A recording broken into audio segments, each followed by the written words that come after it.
සුවැති දිව්‍ය ප්‍රාර්ථනා කරනවා සියලුම දෙනාට. අපි ඈත අතීතයේ ඉඳන්ම කුළුබඩු විශේෂයක් විදිහට ගොරක කියන එක භාවිතා කරනවා. නමුත් වර්තමානයේ වෙනකොට බොහෝ දෙනෙක් මේක සප්ලිමන්ට් එකක් බවටත් පරිවර්තනය කරලා තියෙනවා. ඔබ දකින්න ඇති වෙළඳ පොලේ මේ ගොරක භාවිතා කරලා නිෂ්පාදනය කරපු විවිධ නිෂ්පාදන තියෙනවා. දේහ බර අඩු කරගන්න, කොලෙස්ටරෝල් අඩු කරගන්න, දියවැඩියාව පාලනය කරගන්න මෙන්න මේ වගේ විවිධ රෝගී තත්ත්වයන් සඳහා නිර්දේශ කරන සප්ලිමන්ට් එකක් විදිහට මේ ගොරක අද පරිවර්තනය කරලා තියෙනවා. ඇත්ත වශයෙන්ම මේ ගොරකවල අන්තර්ගත වෙලා තියෙන්නේ මොනවද?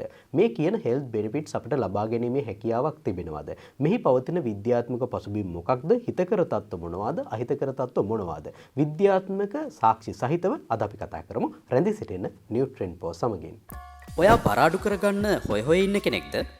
බෙහෙත් බිව්වත් සීනි පාලනය වෙන්නෙම නැද්ද? ඔයාට ෆැටි ලිවර් කියලා ඩොක්ටර් කිව්වද? කොලෙස්ටරෝල් අඩු කරගන්න වෙයි කියලා වෝනින් එකකුත් දුන්නද? පීරියඩ්ස් අක්‍රමවත් වෙලාද? වකුගඩු රෝගයෙන් පෙළෙන නිසා හැම දෙයක්ම කන්න එපා කිව්වද? ඔයා කෙට්ටු වැඩි කියලා හැමෝම කියනවද? මේ වගේ ප්‍රශ්න ඔයාටත් ඇති. මේ සියල්ලටම විසඳුමක් දෙන්න තමයි NutritionPo ඔන්ලයින් ක්ලිනික් එක තියෙන්නේ. www.nutritionposl.com වෙබ් අඩවිය හරහා ඔබේ අවස්ථාව දැන්ම වෙන් කරවා ගන්න.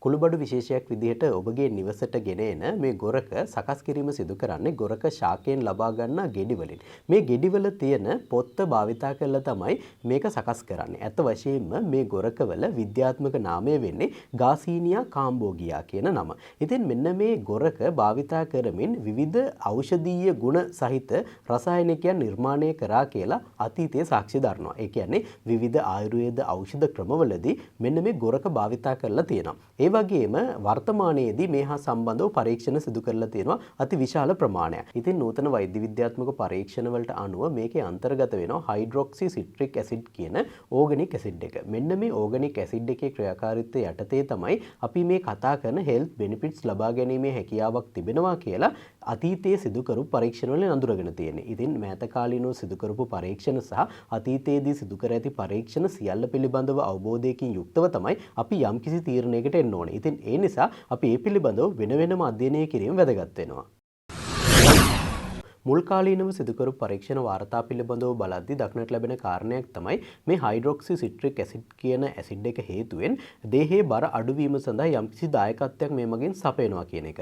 ඇත්ත වශයෙන්ම එතනදී ෆැට් ඔක්සිඩේෂන් එක වැඩි කරනවා. ඒ කියන්නේ අපේ මේද දහන ක්‍රියාවලිය වේගවත් කරනවා කියලා හඳුනගෙන තියෙනවා. ඒ වගේම මේ ආම්ලය හේතුවෙන් අපිට ආහාර රුචිකත්වය අඩු කරනවා. ඒ කියන්නේ ආහාර ලබා ගන්න ප්‍රමාණය අඩු කරනවා කියලා හඳුනගෙන තියෙනවා. ඒ වගේම දේහය තුල මේද නිෂ්පාදනය වන ශීඝ්‍රතාවය අඩු කර ගැනීමට හැකියාවක් පවතිනවා කියලා මේ මුල් කාලීනව සිදු කරපු පරීක්ෂණ වාර්තා පෙන්වා දීලා තියෙනවා. ඒ වගේම 2002 වර්ෂයේදී පුද්ගලයන් 24 දෙනෙකු භාවිතා කරමින් සිදු කරපු පරීක්ෂණයකදී එම පුද්ගලයන් 24 දෙනාට මේ හයිඩ්‍රොක්සි සිට්‍රික් ඇසිඩ් එක මිලිග්‍රෑම් 900ක ප්‍රමාණයක් දෛනිකව ලබා දීලා අධ්‍යයනයක් සිදු කරලා තියෙනවා. මේ අධ්‍යයනයේ ප්‍රතිඵලය අනුව දක්නට ලැබෙන කාරණයක් තමයි සහභාගී වෙච්ච පුද්ගලයන්ගේ දේහයට ඔවුන් දෛනිකව ලබා ගන්නා ශක්ති ප්‍රමාණය 115ත් 30ත් අතර ප්‍රමාණයකින් අඩු වෙලා තියෙනවා. ඉතින් ඒ අනුව අපි මේ කතා කරන ගොරකවල යම්කිසි බලපෑමක් මේ ආහාරය ලබා ගැනීම අඩු කරන්න හේතු වෙනවා කියලා ඒ වෙනකොට තහවුරු වෙලා තියෙනවා. ඒ වගේම 2006 වර්ෂයේදී පුද්ගලයන් 60 දෙනෙකු භාවිතා කරමින් මේ පුද්ගලයන්ට දෛනිකව අපි මේ කතා කරන ආම්ලය එහෙම නැත්නම් හයිඩ්‍රොක්සි සිට්‍රික් ඇසිඩ් එක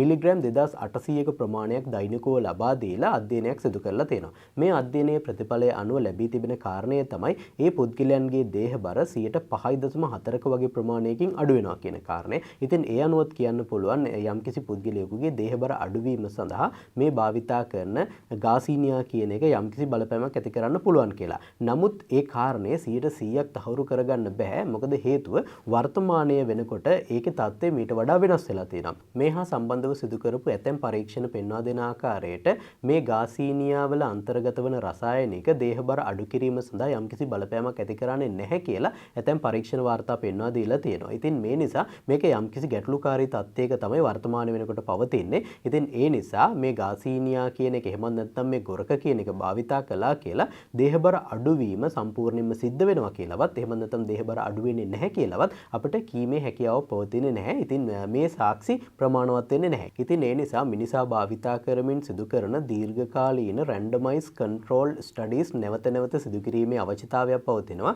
ඒ හැරෙන්නට එම පරීක්ෂණ ප්‍රතිඵල වලින් තොරව අපිට 100% කියන්න බෑ මේ ගොරක භාවිතා කිරීම නිසා අපිට මේ දේහබර අඩු කර ගැනීම, කොලෙස්ටරෝල් අඩු කර ගැනීම වගේ දේවල් සිදු කරන්න පුළුවන් කියලා. ඇත්ත වශයෙන්ම ගොරක භාවිතා කිරීම නිසා අපේ දේහයට හානියක් සිදු වෙනවද කියන කාරණය පිළිබඳවත් අපි බලන්න ඕනේ. සාමාන්‍යයෙන් යම්කිසි ද්‍රව්‍යයක් අපි භාවිතා කරද්දී එක් පැත්තකින් අපිට හොඳ තත්ත්වයක් ඇති කරද්දී අපේ දේහයට අහිතකර තත්ත්ව ඇති කරනවා නම් අපිට දීර්ඝකාලීනව ඒක භාවිතා කිරීම ඊටාම අහිතකර වෙනවා. ඉතින් ඒ නිසා මේ පිළිබඳව අවධානයෙන් ඉන්න ඕනේ. ඒ පිළිබඳවත් මේ වෙනකොට විවිධ පරීක්ෂණ සිදු කරලා තියෙනවා. ඒ පරීක්ෂණ වලින් පෙන්වා දෙන ආකාරයට අධික විදිහට මේ ගාසීනියා කියන එක භාවිතා කිරීම හේතුවෙන් එහෙම නැත්නම් මේ ගොරක කියන එක භාවිතා කිරීම හේතුවෙන් අපේ අක්මාවට හානි සිදුවීමේ හැකියාවක් තිබෙනවා කියලා මේ වෙනකොට පරීක්ෂණ වාර්තා පෙන්වා දීලා තියෙනවා. මීට අමතරව ඔළුවේ කැක්කුම් වගේ තත්ත්ව ඇති වෙන්න පුළුවන්, ශ්වසනාබාධ ඇති වෙන්න පුළුවන්, ඒ වගේම ඔබගේ ආහාර මාර්ග පද්ධතිය ආශ්‍රිතව ගැටලු ඇති වෙන්න පුළුවන්. ඉතින් මෙවැනි තත්ත්වවලට පත්වීමේ අවදානමක් තිබෙන නිසා මේ ගාසීනියා එහෙම නැත්නම් ගොරක කියන එක අධික විදිහට භාවිතා කිරීමට යාම නිසා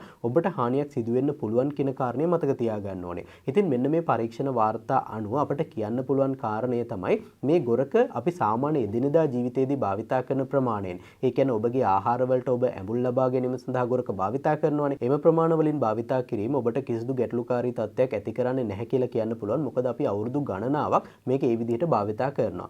ඒ වගේම අනිසි විදිහට භාවිතා කිරීම දැන් අපි දන්නවා විවිධ චූර්ණය වගේ දේවල් සකස් කරලා භාවිතා කරන අවස්ථා තියෙනවා. සප්ලිමන්ට් වර්ග විවිධ වෙළඳ පොළවල් වල තියෙනවා. ඉතින් ඒ වගේ දේවල් භාවිතා කිරීම ශරීරයට හිතකරයි කියලා නිර්දේශ කිරීමේ හැකියාව පවතින්නේ නැහැ. ඒ වගේම ශරීරයට අහිතකරයි කියලා සම්පූර්ණයෙන්ම කියන්න හැකියාවකුත් පවතින්නේ නැහැ. මොකද ඒ හා සම්බන්ධ විද්‍යාත්මක වශයෙන් පිළිගත හැකි සාක්ෂි මේ වෙන විට පවතින්නේ නැහැ. ඉතින් මේ වැඩසටහන නරඹන ඔබ යම්කිසි රිසර්ච් එකක් කරන්න බලාපොරොත්තු වෙන ඉන්නවා නම් ගාසීනියා පිළිබඳව එහෙම නැත්නම් මේ ගොරක පිළිබඳව අධ්‍යයනය කිරීම කියලා කියන්නේ ඊටමත් වැදගත් දෙයක් වේවි. ඉතින් අධ්‍යයනය කරලා යම්කිසි දෙයක් හඳුනාගත්තොත් අනිවාර්යයෙන්ම ඔබටත් පුළුවන් වේවි ඒවා නිෂ්පාදනය කරන්න. ඉතින් ඒවල හොඳ ගතිගුණ තියෙනවා නම් අපි ඒවා භාවිතා කරන්න ඕනේ. ඒ නිෂ්පාදන අලෙවි කරලා අපිට පුළුවන් වෙනවා යම්කිසි ආදායමක් පවා ලබා ගන්න. ඉතින් මම බලාපොරොත්තු වෙනවා මේ වැඩසටහන නරඹන ඔබත් ඒ හා සම්බන්ධ වෙයි කියලා. ඉතින් අපි සෑම උත්සාහයක්ම දරමු ලංකාවේ තිබෙන ඖෂධීය ගුණයන් තිබෙන දේවල් භාවිතා කරලා අපේ ශරීර සෞඛ්‍ය නිරෝගී පවත්වා ගැනීමට කටයුතු කරන්න. ඉතින් අපේ ඖෂධ වෙන්නේ ආහාර. ඉතින් ඒ නිසා ආහාර පිළිබඳව දැන සිටීම කියලා කියන්නේ ඉතාමත් වැදගත් දෙයක්. ඉතින් යම්කිසි රෝගී තත්යකටපත් වෙලා ඖෂධ භාවිතා කරනවා වෙනුවට රෝගී තත්ත්ව වලින් ආරක්ෂා වෙන්නට ඔබගේ ආහාර ඔබට පරිහරණය කරන්න පුළුවන් නම් ඒක ඔබගේ ජීවිත කාලය තුළදී ඔබ ලබා ගන්නා ජයග්‍රහණයක්. ඉතින් මම හිතනවා Nutritionist සමගින් සම්බන්ධ වී සිටින ඔබට එසේ සිදු කර ගැනීමට හැකියාවක් ලැබේවි කියලා. ඉතින් තවත් අරුත්බර වැඩසටහනකින් හමුවෙමු. එතෙක් ඔබට සුවැති දිවියක් ප්‍රාර්ථනා කරනවා. ඔබත් තරබාරුකම නිසා පීඩා විඳින කෙනෙක්ද? එක එක දේවල් අත්හදා බැලුවට සාර්ථකුනේ නැද්ද? බෝරින් ඩයට් ප්ලෑන් කරලා එපා වෙලාද? එහෙනම් ලංකාවේ අංක 1 Nutritionist online weight management clinic එකට අදම ජොයින් වෙන්න. දිවයිනේ ජනප්‍රියතම දක්ෂ පළපුරුදු වෛද්‍ය සභාවේ ලියාපදිංචි පෝෂණවේදී හිරෝෂන් ජයරංග මහතා තමයි මේ සායනය මෙහෙවන්නේ. ජනප්‍රිය රෝහල් වලට පමණක් සීමාව තිබූ Nutritionist සායනයට දැන් ඔබ ලෝකයේ කොහේ සිටියත් ඔබට සම්බන්ධ වෙන්න පුළුවන්. පළමු සතියේ සිටම ප්‍රතිඵල අත්කර ගන්න. අදම ලියාපදිංචි වන්න. 07600යි 50620ට ඔබේ නම සටහන් කර WhatsApp කෙටිපණිවිඩයක් යොමු කරන්න. වැඩි විස්තර සඳහා 071 8යි 620යි 620 අංකය අමතන්න.